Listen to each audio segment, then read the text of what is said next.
Priprave na praznovanje 1. maja se v Sloveniji začnejo z iskanjem primernega drevesa, ki bo postalo mlaj.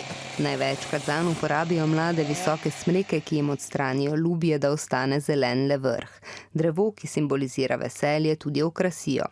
Predhodniki mlajev, ki so jih imenovali maji, so bili sestavljeni iz zelenih listnatih vej, z njimi pa so ob koncu zime slavili ponovno rast dreves.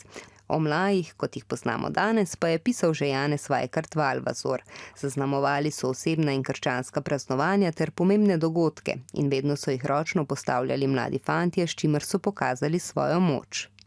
Zadnjega aprila zvečer po Sloveniji zagorijo kresovi. Kresove naj bi v predkrščanskem času ljudje kurili, da bi spomladi pomagali soncu bolj žareti. Krščanstvo je kurjenje kresov povezalo s kresno nočjo in Jurijevim. Pri prvomajskih kresovih pa je med drugim pomembna podoba plamenov, ogenj pa je tudi pripraven, saj greje in osvetljuje ljudi, ki se družijo.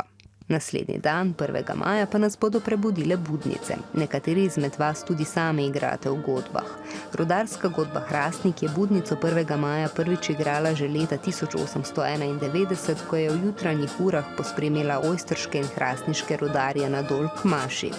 Najstarejša godba v Sloveniji pa je idrijska, ki je prav tako povezana z rudnikom, šteje več kot 350 let. Godbe so z glasbo spremljale vesele dogodke delavcev in visoke obiske, pa tudi pogrebe in s tem dogodkom dale pridih slovesnosti.